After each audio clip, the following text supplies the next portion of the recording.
В своем письме маленькая Амалия Цароева обращается лично к каждому российскому солдату. Она понимает, военным, отстаивающим мир на Украине, сейчас очень тяжело. Им необходима поддержка соотечественников и земляков. Я пишу письмо солдатам, чтобы поддержать их.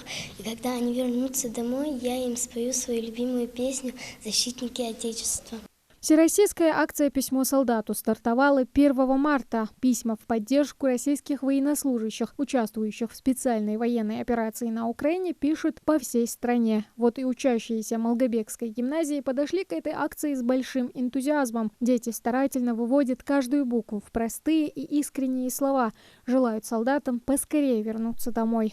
Я хочу поблагодарить всех тех, кто не пожалел своих сил, да что там сил, не пожалел своей жизни ради отчизны. Всех тех, кто стоял до конца, невзирая ни на что. Тех, для кого на первом месте всегда была Родина.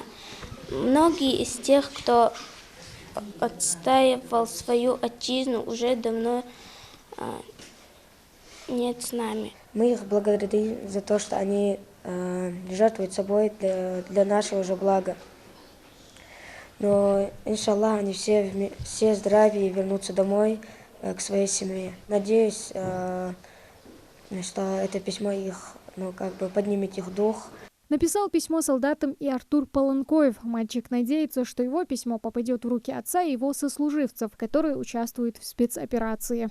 Я хочу поблагодарить всем вам, чтобы вы спасаете людей от войны. Многие из вас погибли ради нас. Горько говорить, но сейчас мало осталось людей, готовых на подвиг. Спасибо вам и низкий вам поклон. В акции участвуют и ученики 20-й Молгобекской школы. Юноармейцы рассказывают военнослужащим о себе, о своих планах и мечтах и адресуют слова поддержки. Пишу свое письмо мотострелковой гвардейской 503-му полку. Этот полк имеет около 2500 человек. Он из Ингушетии. И сейчас он направлен в Донецкую и Луганскую Народную Республику. Я хочу пожелать им удачи, чтобы они пришли домой целыми, невредимыми, пожелать им мужества и доблести в своих подвигах. Письмо солдату может написать любой желающий, независимо от возраста, до 15 апреля. Также можно нарисовать рисунок или отправить электронное письмо на сайте напишисолдату.рф. Возможность для детей и взрослых высказать поддержку участникам специальной военной операции Российской Федерации на территории Украины.